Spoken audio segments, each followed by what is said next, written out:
What's up everybody and welcome back to the channel. I go by the name of Myron of James Media, and today I'm going to give you 6 reasons why I chose the Fuji X-T3 over the Fuji X-T4. But first, let's roll that intro.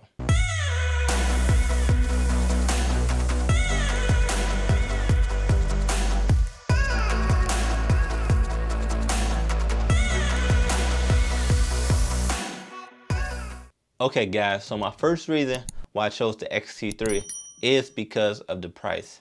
Now brand new, which is the only way you can buy the X-T4, that thing comes at about $1,700, which is a lot. Because right now, if you actually do some research, you could find the X-T3 for at least $1,050 or even less than $1,000 right now, used, like new. Now, why do you want to go that route? Well, it's easy. First, you get to save money, and then you get to spend that money on lenses. We all know that image quality primarily comes from the lenses that we choose to use. You could take that extra $600 and buy the Viltrox 23mm, buy the Viltrox 33mm. All of these lenses are great, and they all are designed for the Fuji X mount by Viltrox. So for that extra $600, you can buy 2 amazing prime lenses. Then let's say you're a vlogger. You can actually buy the Fujifilm 16mm f2.8 for about $400. If you could buy it used, you'll probably get it for like $350 or $300. So what I did when I bought my X-T3 used, I actually bought the 16mm f1.4. Normally this lens costs about $1,000, but I got this lens for $700. Okay, so the second reason why I chose the Fuji X-T3 over the X-T4 is because they have the exact same sensor. There is no difference between the sensor that is in my camera and the sensor that is in the X-T4. This is why Fuji really don't call the X-T4 an upgrade. It's more like a side grade. It's just a newer model of the X-T3. Kind of like how Apple always do their iPhones. They have the first generation iPhone 8, then they got the second generation iPhone 8s. But what's different is they just added 3 more features into it, which is what a lot of people wanted. But for me, I want to be a real cinematographer. I want to be a real videographer. I want to do this as a profession. Those 3 features really don't matter to me. Now some of you may feel that's blasphemy, but honestly, let's get into it. So the third reason why I chose the Fuji X-T3 over the X-T4 is because I didn't care for IBIS. I had IBIS in the GH5, and right now there is no other camera outside of Panasonic's that have image stabilization that make their cameras float on water. Like I said, I want to be a real cinematographer, a real videographer. And real cinematographers and videographers do not use IBIS. You can get mad at me if you want, but go look it up. They want to control their image stabilization. They want to control everything. Real professionals do not use IBIS. And I feel like a lot of people got used to using IBIS because of the YouTube space, and we became spoiled. Now the fourth reason why I chose the X-T3 and not the X-T4 is because I don't need the 240 frames per second. And to be honest, it looks so soft that it's almost unusable. You can say what you want. I feel like it's more of a gimmick. And ask yourself, how many people on YouTube or doing music videos that you know are using 240 frames per second? Not too many at all. I'm definitely fine with using 120 frames per second because in the X-T3 and in the X-T4, you can shoot at that frame rate and still get a very high quality looking image because you're shooting at 200 megabits per second. Yes, the image may look a little bit softer than 24 frames per second, but you still have an amazing image.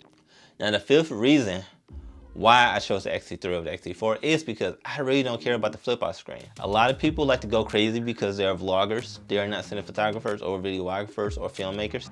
Really, no cinema camera comes with a flip screen, unless you're the new Canon C500 Mark II. But again, that camera do not come with a flip screen. It's a foldable screen and you can actually detach it if you want. It's not built into the camera.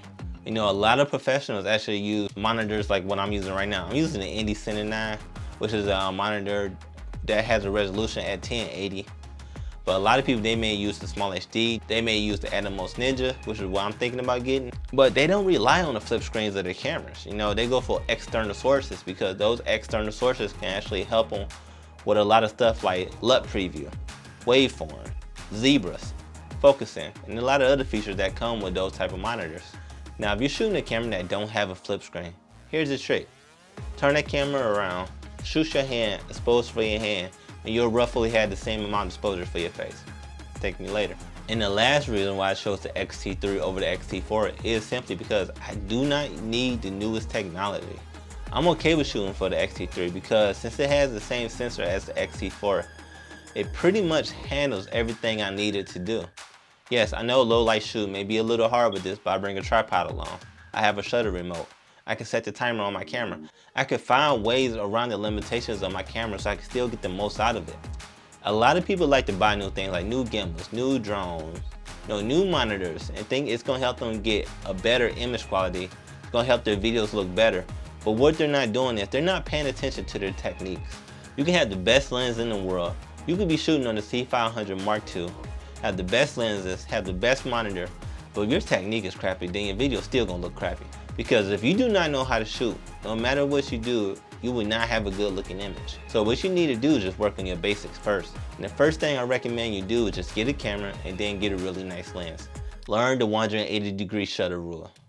Learn exposure, learn ISO, learn aperture. Learn all these things that are important to really getting a good image. And stop listening to the YouTubers that telling you what you need to buy, to be honest, because these same YouTubers are telling you that they don't shoot at 4K. They shoot at 1080. They upload everything at 1080. You don't need 4K, but they're super excited to get their hands on a Canon R5 that's gonna shoot 8K, but they're telling you you do not need 4K.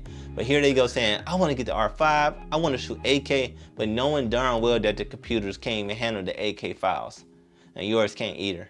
So when you listen to some of your favorite YouTubers, definitely listen to them with a grain of salt, because while they're saying one thing, they're looking to do another. I'm not trying to down talk anybody, but that's literally how it is in the YouTube space. So I hope you enjoyed this video. If you have any questions, just feel free to leave a comment below. But before you go, what I want you to do is smash that like button, leave a comment below, subscribe to the channel, and hit that notification bell so you can be notified when I upload new content. Like I said, I'm not down talking to anybody, I'm just telling you how it is.